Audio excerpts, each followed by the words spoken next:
Good morning, everybody. Welcome to the next webinar on our United We Grow series. My name is Audrey. I'm going to be the moderator for this panel, this webinar, and want to welcome everybody and first go over a few housekeeping items. First of all, this session is being recorded, so if you come in halfway or miss the episode, we will be recording it and it will be available following the presentation. In addition, we are accepting Q&A. We'll have that following the presentation. So if you have any questions, feel free to drop that in the comment box below, and then we will address those following the presentation. At this time, I would like to welcome our speaker for this episode. This is Mary Kurniawan. She is a clinical social worker providing outpatient counseling services to Monument Health Clinic patients. Mary is originally from rural South Dakota and graduated with a bachelor's degree from SDSU. After a few years of various jobs, including teaching in the US and Nepal, Mary returned to school and obtained her master's degree in social work from Colorado State University in 2008. As a social worker, she has provided care in mental health, healthcare, and hospice. She particularly enjoys working along with patients in managing depression, anxiety symptoms, and helping them live their best lives. I also, before I turn it over to Mary, want to thank Monument Health for sponsoring this episode. Thank you very much. Great, thank you. Thanks to United Way for inviting me to speak to you guys today. So as Audrey said, my name's Mary Kurniawan, and I've been working with Monument Health for almost 5 years now.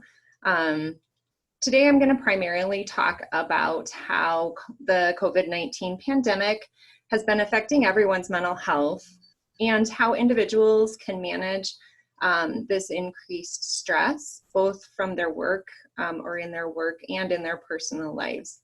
I'll touch a little bit on how mental health concerns might be impacting the nonprofit sector specifically, and then we'll plan on having some time at the end for questions and answers.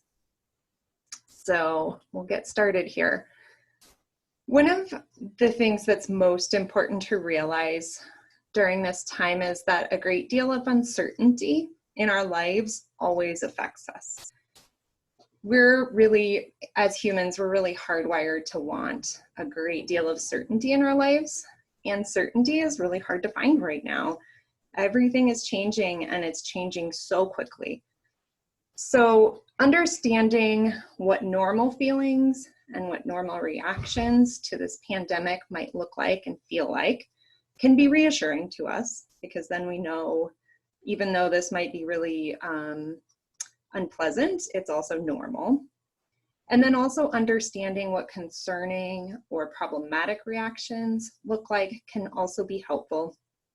That way, you know when to seek help for yourself or when to seek help for somebody who is around you, somebody that you are close to. And just a note here too, I'll be talking about different resources throughout the conversation today. And all these resources will be available. I believe the link will be shared on the United Way website, and Audria can chime in at the end to make sure that you guys all know where to access those resources. But those resources will include different ways to reach out for more help and other resources that we talk about. All right, so we'll get into what normal versus concerning reactions look like in this time of uncertainty. So normal reactions include increased fatigue, for sure increased anxiety. A lot of people will notice difficulty sleeping. Oftentimes falling asleep becomes more difficult, or waking up in the middle of the night and having a hard time falling back asleep. Feeling more on edge, and sometimes that comes with irritability, might have a shorter fuse than you usually do, or feel more frustration or even anger in some cases. It's really likely that you'll notice changes in concentration or ability to focus. And that's something to be really mindful of, especially in your work life, that if you're getting less done, that might be normal at this point in time. Some people might notice a change in appetite. This could be stress eating for some people. For other people, it might be a decrease in appetite. And some others might also notice, some people might notice some mild physical symptoms like headaches or body aches that they have not been bothered by in the past. As we kind of adjust to the uncertainty that is around us right now, these normal reactions should start lessening a bit. They should start going away. But it's really worth noting too that if there's any significant change in what's going on around you, so if where you're working at suddenly has a whole bunch of different policy or procedure changes in relation to COVID-19, or something significant changes within your life, these might increase again. So knowing that there's kind of like an ebb and flow to these normal reactions is important. It's also worth thinking about how to manage these normal reactions, and we will talk quite a bit more about how individuals can manage their own reactions. But I want you to recognize that everybody else around you, including your kids, including your boss or your employees, if you are a supervisor or a manager, all of these people around you are also experiencing some degree of these normal but difficult reactions. So keep in mind that the people that you work with might be more distracted or less productive than usual, or they might be more irritable than they usually are. So treating yourself with compassion and patience, and also everyone around you with compassion and patience as we are working through this is really important. Hold on just a second. I realized that I have, well, I don't think I'm going to be able to change this at this point in time. Sorry, I've got some notifications popping up on my screen, so I'm hoping that that's not bothering anyone. Let me go back here. All right, so concerning reactions, we'll move on to those. So concerning reactions,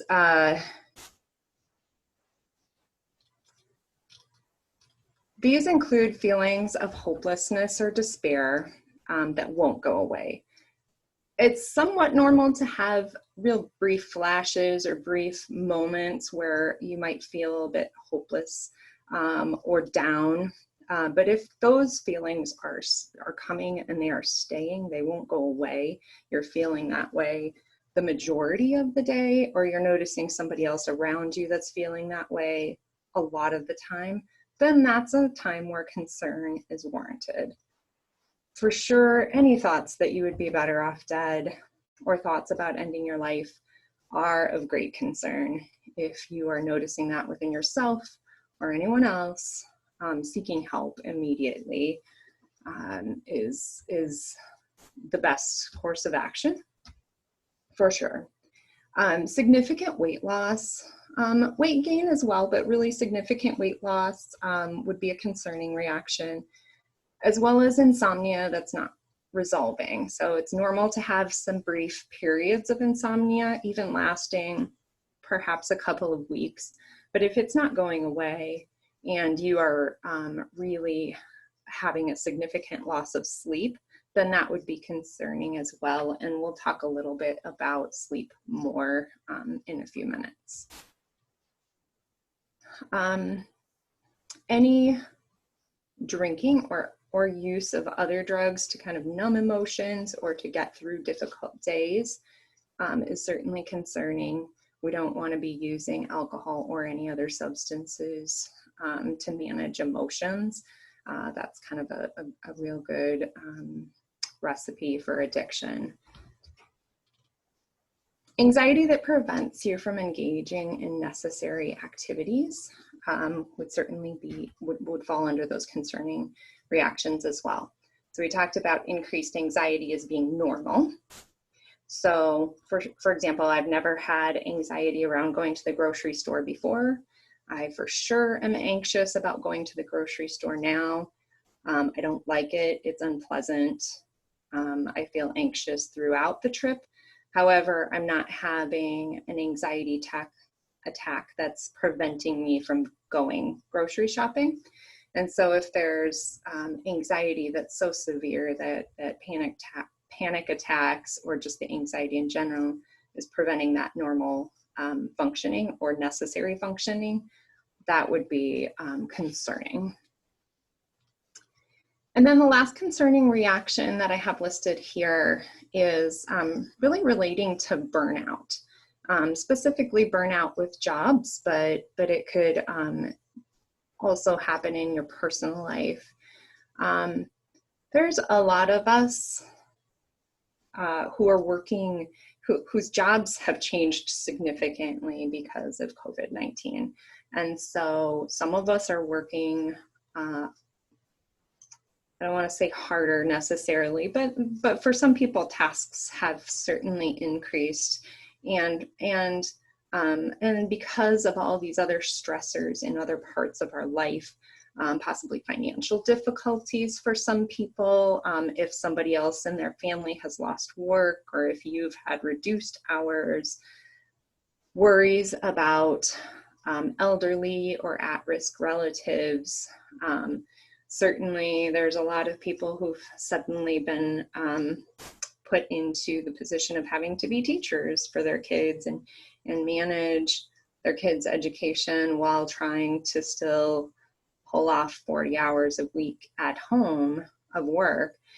And so all of these things kind of lower our burnout threshold. And one of the signs of burnout that is kind of most concerning is when we start feeling indifferent towards other people's suffering, or even sometimes contempt for people who are suffering.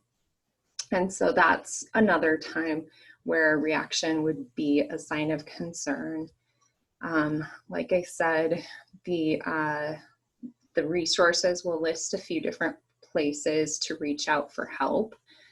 Certainly if there's any suicidal thoughts, calling the National Suicide Prevention Lifeline, or contacting the Crisis Care Center would be options. 211, the Helpline Center has their behavioral health guide for 2020, and I've got the link in those resources. So there's behavioral health options for people to reach out for help, or just contacting your doctor. They would be able to kind of point you in the right direction as well. And of course, always, talking to a trusted family member or friend is an option if you're noticing concerning reactions. Okay, so like I said, we're going to talk a little bit more about how to manage those normal reactions. One way we can do this is to view some stress and anxiety as helpful. A lot of times we have been told that stress and anxiety is just bad for you, but it's not entirely true. Anxiety has a purpose. Its purpose is to alert us of a potential danger or some type of painful outcome, and to push us to change our behaviors so that we avoid that. So if you think about, for example, the anxiety that you might feel going to the grocery store, then that anxiety would push you to get in, get your stuff, get out as quickly as possible. It might tell you to wear a mask to protect yourself, use hand sanitizer as soon as you leave the grocery store, try and stay a good distance away from other people. And so that in that situation, that anxiety is actually helpful. Anxiety makes our body feel bad. It doesn't feel great to feel anxious, right? We've got an increased heart rate. We might notice our breathing becoming faster. We start sweating. One thing we can do is to look at those reactions, our body reactions, as our body preparing us for this situation, and activating us, energizing us to get through this situation without harm, or with as little harm as possible to ourselves. So being able to kind of reframe this emotion and reframe how it feels in our body can actually be helpful. There have been studies that show people who see their anxiety and stress as a response that is giving their body and their mind the ability to respond, these people actually have a much lower likelihood of dying from stress-related health issues. I included in the resource list a TED Talk by Kelly McGonigal.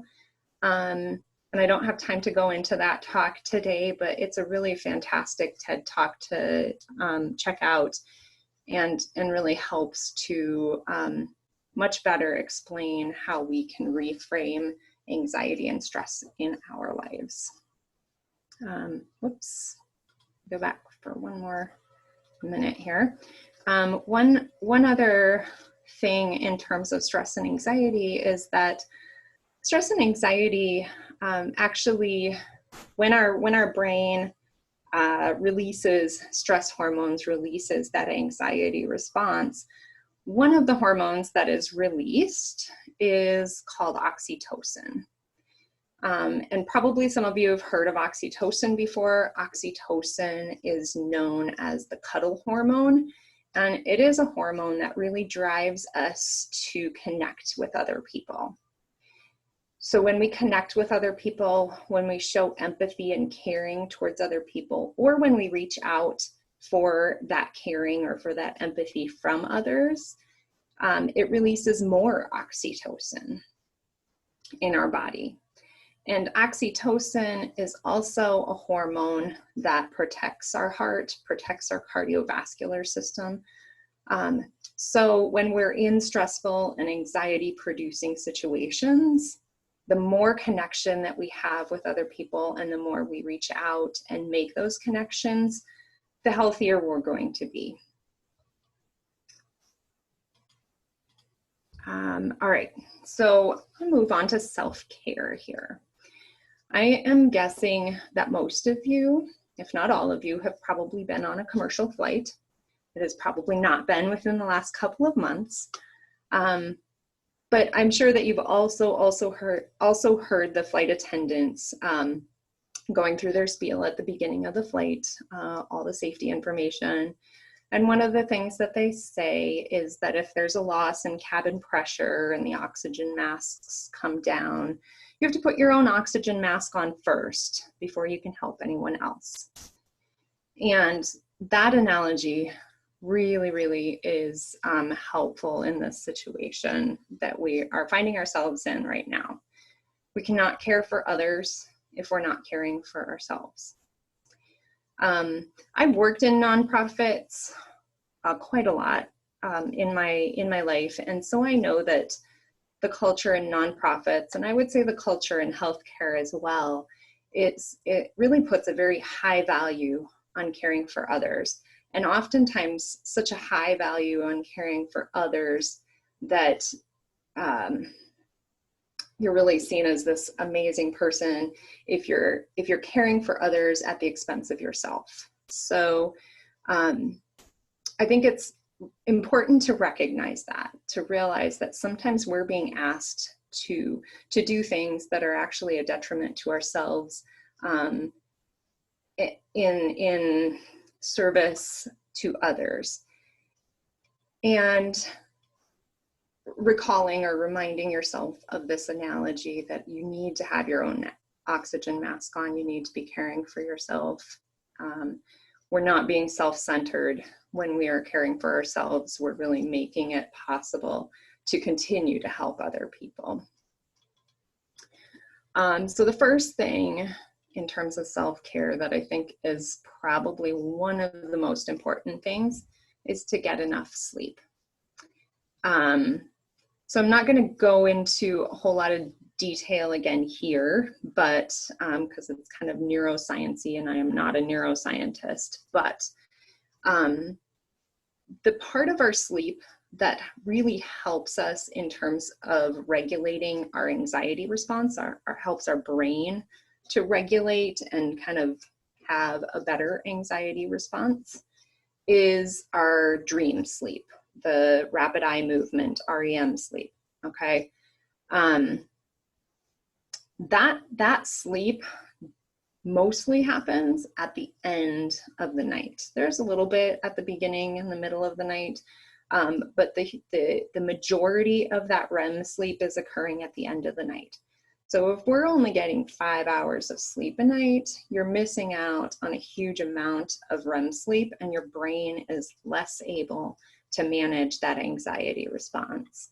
So getting 7 to 8 hours of sleep is really important in giving your brain the best chance possible in regulating anxiety. Also, it makes you feel better, usually. Eating healthy foods, fueling your body well, moving your body also, really important. If you're anything like me, sometimes our brain comes up with a lot of excuses as to why it's really difficult to squeeze in some exercise, or why it really makes sense to have popcorn and ice cream for dinner instead of a healthy, balanced meal. And so sometimes we have to really kind of fight against those excuses that our brain comes up with. It's okay, obviously, to have a little bit of flexibility with these things, but sometimes our mind tricks us into too much flexibility.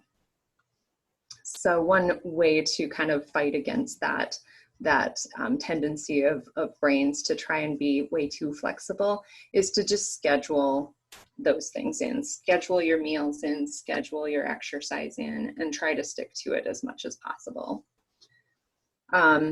There's tons of online class offerings out there for exercise, and obviously walking, running, biking are all good options still at this point in time. Limiting your media consumption. So another kind of side effect, I guess, or response that our brain has when we are faced with a lot of uncertainty is this push to find out everything, to get all the answers, to get as much information as possible so our brain doesn't have so much uncertainty. Of course, at this, like everybody realizes that there is information out there that's not great. And certainly there's information out there that's not fact-based.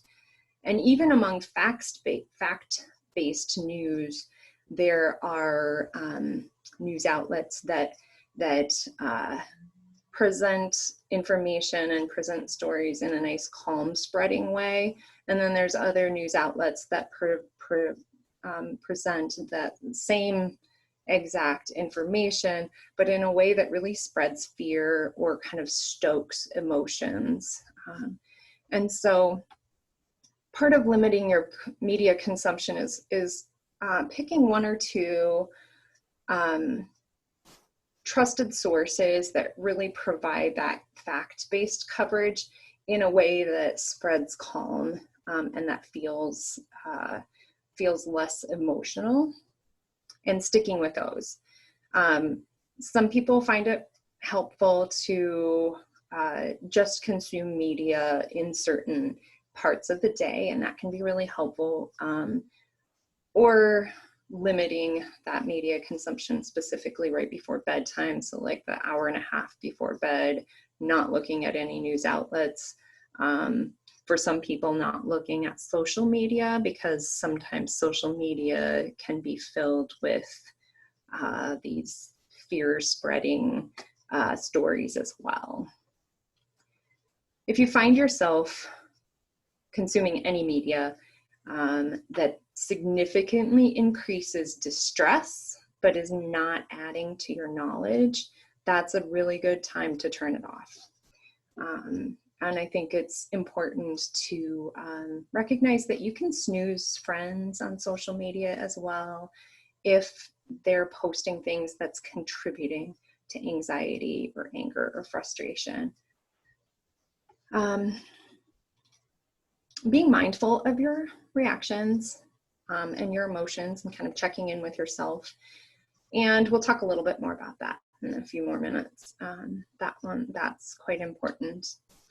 And I've already mentioned this, but it bears repeating. It's really important to maintain connections right now. There are times where we have to have that physical distance, but maintaining connections, whether it is through Zoom or WebEx or any other video chat type thing, or writing an old-fashioned letter, reaching out in ways where you're kind of showing support or showing that you care to others. And we can get really creative with that. And lastly, again, I already mentioned this, but it also bears repeating, is to not overuse alcohol, really watching when you're using alcohol and making sure that that alcohol is not specifically connected with a particular emotion or a particular feeling, so that you're not every time there's a bad day or a really stressful day that you're ending it with alcohol. That's not a good combination. Okay, so I'm gonna go through a couple of different coping strategies, again, for managing those normal reactions. There's a lot of different coping strategies out there, and many of them can be helpful in kind of trying to navigate through this.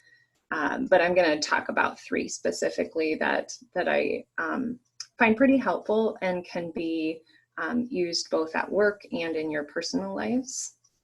So the first tool is called circle of control. Some people also call it a circle of concern. And this tool is really just helpful in categorizing situations and thoughts that take up space in our mind. So, so that little circle in the middle are things that we are in 100% control of. We control.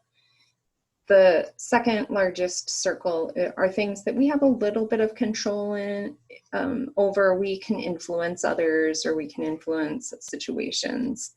And then that outer circle, the biggest circle, are things that we can't control. So like the weather would be in that circle, right? We don't have control over the weather. We can control what we wear. So we're not wearing a heavy sweater when it's 90 degrees outside, but we can't control whether it's 90 degrees. So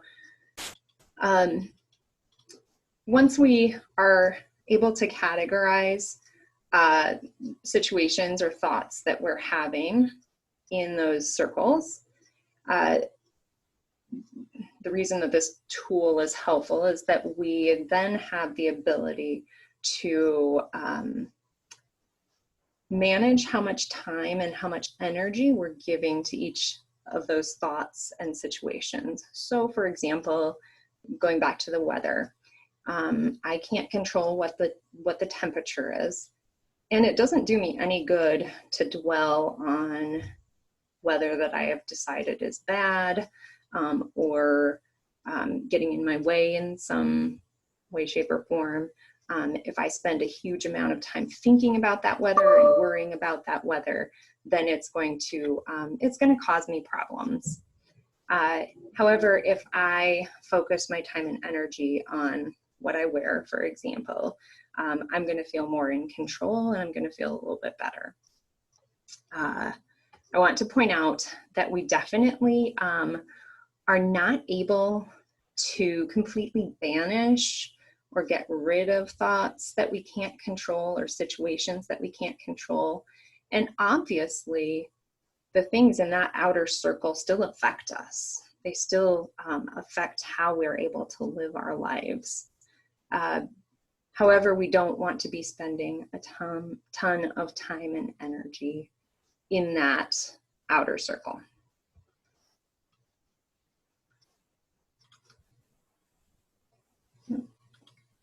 All right. So the second coping strategy is, I'm terming it anyway, the check-in. Okay. So there is a huge benefit, and I think that this kind of goes under recognized or under valued often, but there's just a huge benefit for us in being aware of and naming our emotions, whether that's just in our own heads or whether it's out loud to another person. So this strategy actually kind of combines a few things that we've already talked about, and also relates to the third strategy, which we'll talk about in a minute. But it can really become, this check-in can really become a habit that we form on a personal basis. We can form this habit with family or loved ones, friends, support people. And it can also be something that can be incorporated into work situations. When we are able to notice and to name our own emotions and really understand what we're feeling in situations, it actually has the effect of that emotion is a little bit less intense, usually after we name it. And we're also more aware of how it is affecting us and our own reactions to that emotion. And so we tend to start becoming, we tend to start having more control over how we're reacting to those emotions. Okay, so checking in with yourself, ideally it'd be something that you would do multiple times a day, but for sure at least once a day. Journaling is one way of checking in with ourselves. There's a lot of people out there who really find journaling to be a helpful exercise. Talking, writing about your day, writing about different things that happen during the day, your reaction, your emotional reaction to that. Another way, I hate journaling. I'm not a big journaler, so that's not the way that I check in with myself. But I do try to, at least a few different times during the day, just take a couple of slow, deep breaths and to figure out, kind of what is my energy level right now, what is my emotion right now, and how that might affect me. I try to do that like between seeing patients throughout the day or before or after a big meeting, especially if that meeting does produce a big emotional reaction, or if I'm like really nervous about something. A couple of different ways that you can kind of check in with family or support people. If you live with your family members or your loved ones, you might kind of like just work in a habit or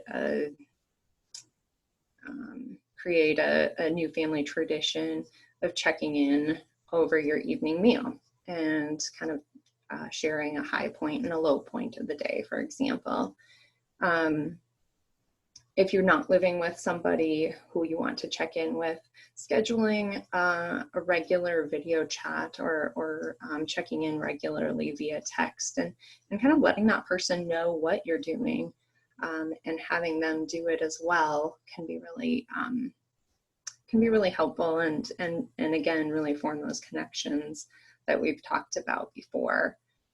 I recently ran across a really excellent podcast by Brene Brown. So if anybody has heard about Brene Brown, she's kind of a social emotional scientist. And she had a podcast recently that talked about how to check in as a family and also how to kind of put in place this plan of how to manage emotions during times where the family's ability or the individual's ability to manage stress is not high enough, is, you know, like there's kind of a gap in being able to manage those things.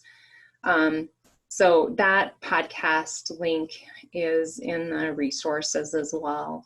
So if you want to check that out, I definitely recommend it. It's a shortish, I think like 20 to 30 minute podcast, so not super long. And it has some really great information in it. The last point on this slide is checking in as a team, so a work team.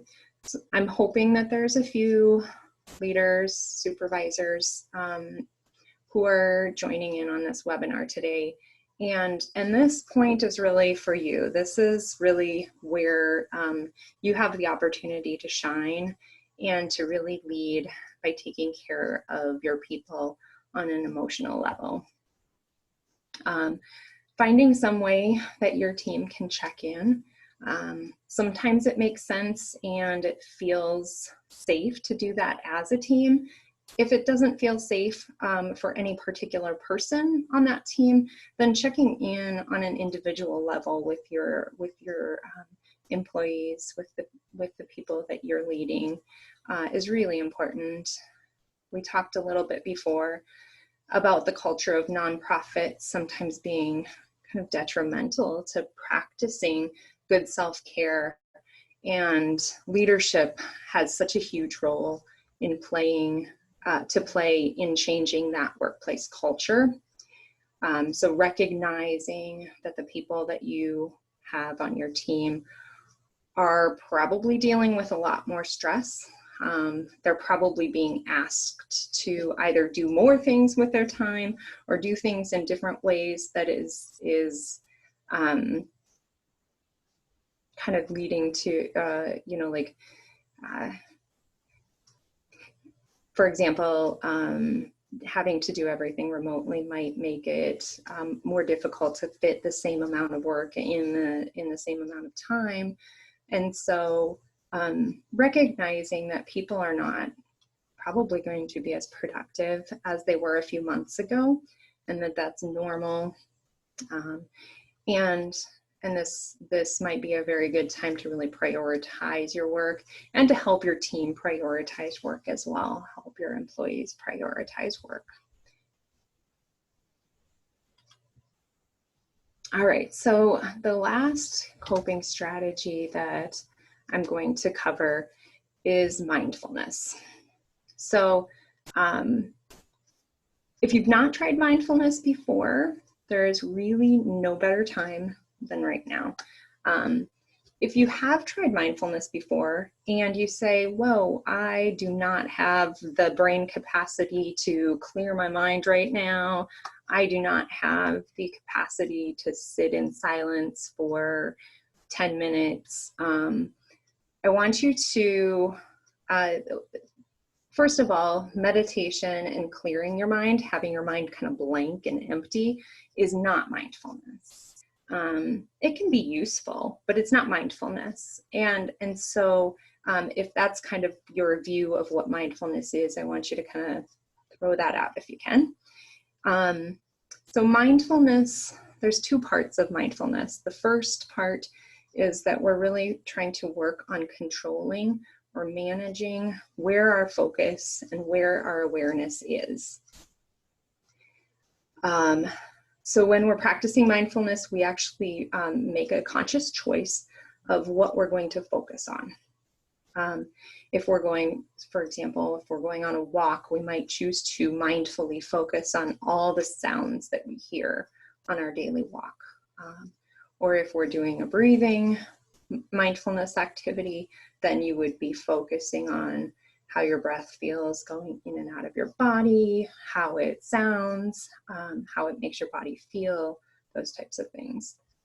Or we could mindfully eat a piece of chocolate and focus on all the different sensations of eating that piece of chocolate, how it tastes, where the tastes are hitting on your tongue, all of those different things.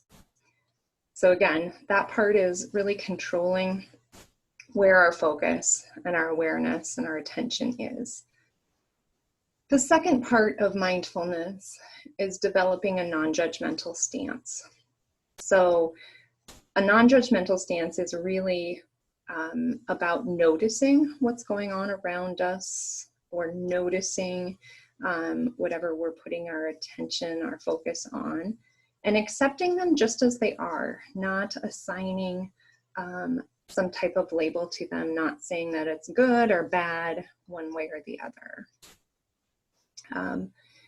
It's really important to realize that those two things that we just talked about, those two parts of mindfulness, our brain is not hardwired that way. Our brain is hardwired to be, going from this thing to this next thing, to be paying attention to more than one thing at a time. Our brain is also hardwired to judge, to make snap decisions on different things. And so mindfulness, we are kind of working against the way that our brain is hardwired in some ways. However, when we're able to kind of have a little bit more control over where our mind is and what we're focusing on, and suspending judgment for a little while, and having being able to pick and choose when we do those things, we are going to for sure feel a lot better. When we're practicing mindfulness, it's important to realize, again, that our brain is hardwired to be thinking and to be judging and to analyze.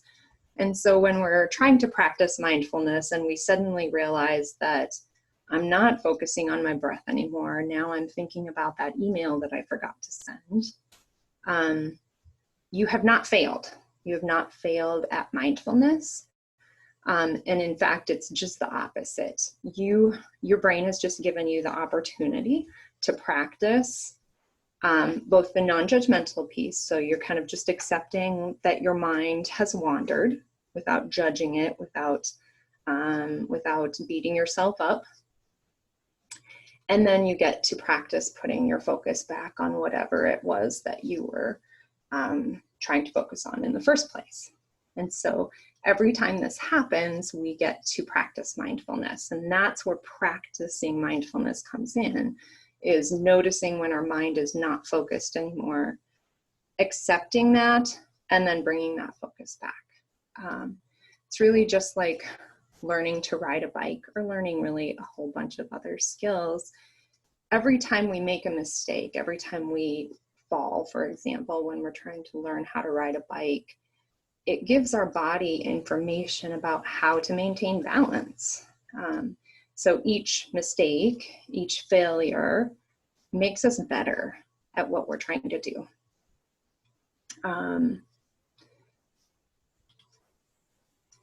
So a few different ideas about how you can practice mindfulness.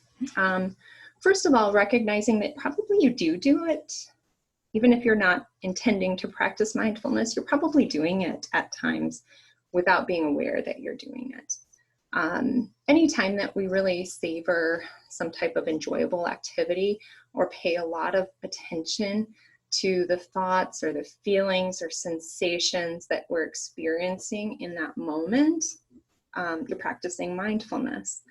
So perhaps the last time you were out on the deck and just recognizing that it was a beautiful evening and seeing the sunset and appreciating all the different colors, and maybe noticing how the breeze was nice and warm on your skin. That's mindfulness. Kind of any time that you might be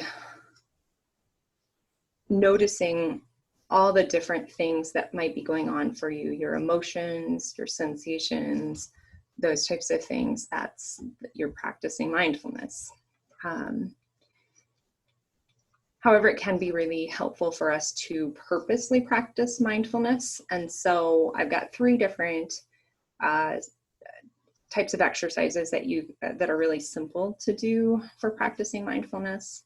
So the first one is breathing exercises. So this would just be noticing your breath You're not necessarily changing your breath. You don't have to breathe deeper. You don't have to breathe slower. You're just noticing your breath. And again, you are noticing when your mind is wandering and non-judgmentally bringing it back to your breath again. A body scan is another pretty simple mindfulness activity, and it simply involves the person to notice each body part one at a time. So you would start at your head or your toes, doesn't matter. And you would notice any sensations that are there. Perhaps it is an itch, perhaps it's a tight muscle, perhaps it's, like your fingertips are cold, or another part of your body might feel warm, how your clothes feel against your skin.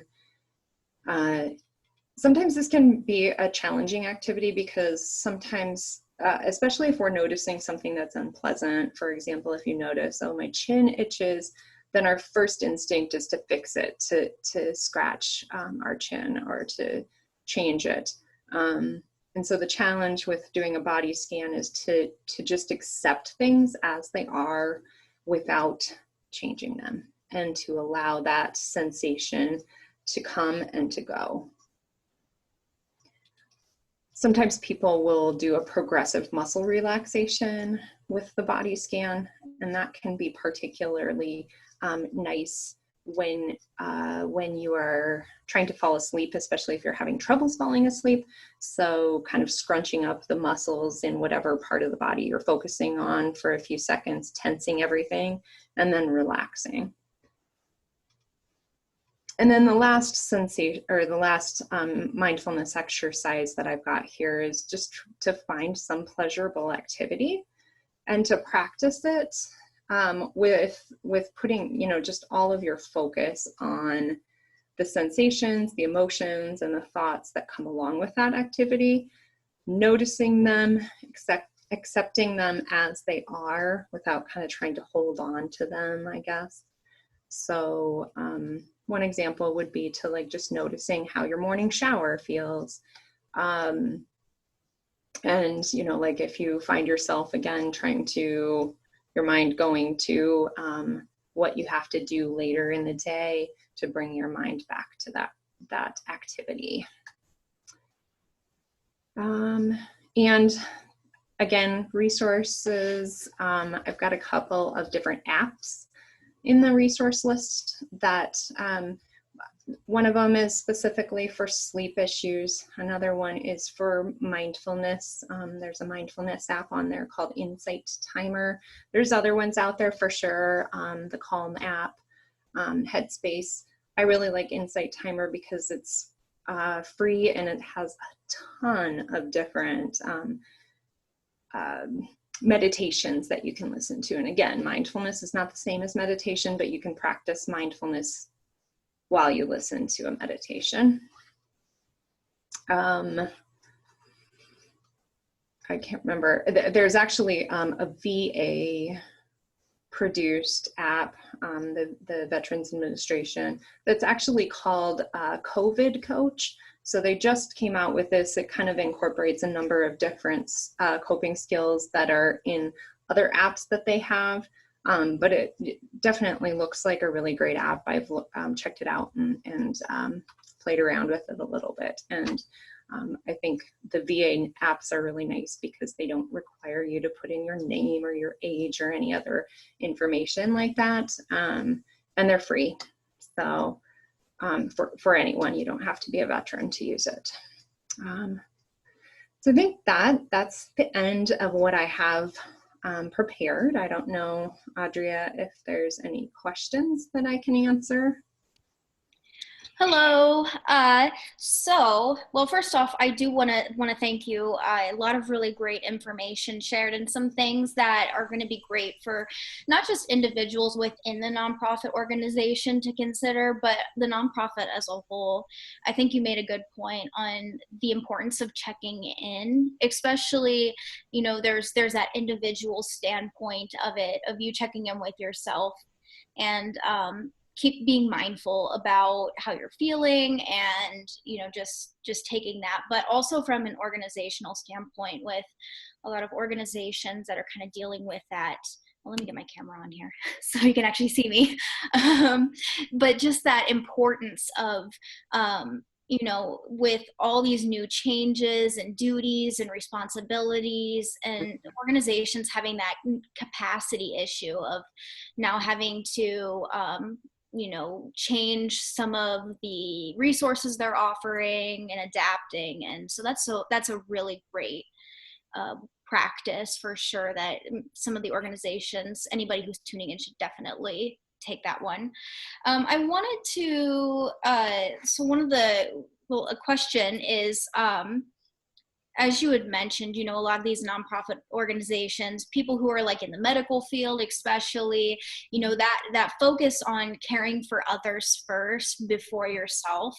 And one thing that comes to my mind is putting in those extra hours, like putting in more quantity of time that we may be seeing for some folks who are putting in those extra hours to make sure the needs of others are being met, and how particularly exhausting that can be. And you mentioned some great coping strategies, but I was wondering if you had any tips or maybe some examples of how to implement that in kind of your everyday, when you're kind of waking up and going to bed and you're like, go, go, go all day. Yeah, I think it can be, it's certainly a challenge. And I think one thing to keep in mind is that we're never going to reach perfection on this. We're just going to strive to get a little bit better each day or each week in terms of balancing and managing those things. For people who are working from home and they hadn't worked from home before, really creating a starting and stopping point for your day and turning off. If you have a work phone, for example, and you have the option, if you're not like on call or something like that, turning that phone off, not checking your work email after a certain point in time, like really just, like for the most part, obviously this is not across the board, but for the most part, prior to this COVID-19 pandemic, when we left work, we left work, and now work is at home. And so creating those clear boundaries is super important. I think one thing to recognize, and I guess this would be kind of more aimed at leaders, at supervisors, is that, but also at employees, like for anyone, sometimes there is this tendency or this desire to make up for work by working longer hours. And so especially if focus and concentration is difficult, then working longer hours to try and make up for that lost productivity. If it's at all possible to not fall into that, or to not have your employees fall into that, it's a good thing. The concentration and the focus will come back. But if people kind of get into this habit of working 10 hours instead of 8 hours, it is really hard to pull back to 8 hours again. Very good point there, definitely.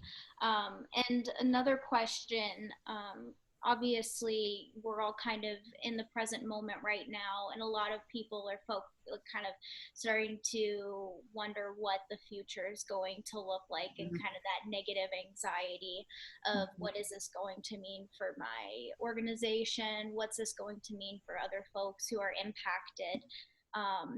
And what would be some of your tips, or again, and with some of your coping strategies, how people can kind of take that and practice it? Yeah, so I'll pull back this. I don't know if you can still see my screen here, but going back to this circle of control, I think that can be a useful tool for that particular situation. So we can't control what's going to happen with this pandemic. I mean, obviously there's a lot of people working on figuring out how to control it, but for the most part, you know, like you or we're not in charge of that response. We don't have really even any influence in terms of that response. And so spending a huge portion of our day worrying about, you know, what is school going to look like in the fall? What is, you know, when am I going to be going back to the office on a regular basis? When can I start doing the things that I normally did before? When can I go on a vacation with my family? Those things are mostly out of our control. And so acknowledging the sadness, acknowledging the frustration, acknowledging the anxiety that comes with not knowing is really important. But also important is not spending a huge amount of time and energy staying there and worrying. For some people, it can be helpful to kind of schedule worry time about those things that we can't control. So having like 15 minutes or 30 minutes set aside in your day when you do worry about those things, when you do think about those things. And if those thoughts or worries come up in other parts of the day, other times of the day, to kind of tell yourself like, oh, okay, I've got some time set aside this evening. I will think about it at that time instead of using my time right now to think about it. I will focus on something that I can control, something that I do have influence over, whether that's, you know, working on whatever project you have going on at the moment, or putting supper together, or whatever that might be. Yes. Well, I think that is it for questions. Mm-hmm. At this point, just as a reminder to everybody, we do have that resource guide in the comment section of the Facebook Live. We are recording this, so it will be available following the presentation. It'll be on our website at www.unitedwayblackhills.org/coronavirus-information. Or if you just go to our website, you can go up to that coronavirus information tab, go down to our United We Grow series, and you'll find the recorded session as well as that guide. We will include that in the resource section so you can view that and all the information listed in there. Mary, I just wanted to make sure here that one last resource that you had mentioned, that COVID coach, is that something that was on there as well, or is that something we can look up? Check to make sure. Okay, and we'll take a look at that, and we'll be sure that when we find it, we attach that in as well. If it's not, I can definitely get it to you, but let me just check on that resource document. Yeah. So yes, it is. It's on the resource document, the COVID coach. So there's 3 different apps that I have on there. One is the Insight Timer, so that's mindfulness practices, and it also has like sleep stories or whatever you want to call them that you can help with falling asleep. And then there's an insomnia app, and then that COVID coach app. Okay, wonderful. So we'll be sure to include those resources in with our guide. And again, if you missed this webinar and you are listening to it later and you still have questions, feel free to contact us, and we will be sure to be in touch with Mary in addressing some of those questions that you may have. At this time, I'd like to thank everybody who joined us today. Thank you to Mary for presenting today. And thank you to Monument Health for sponsoring this webinar.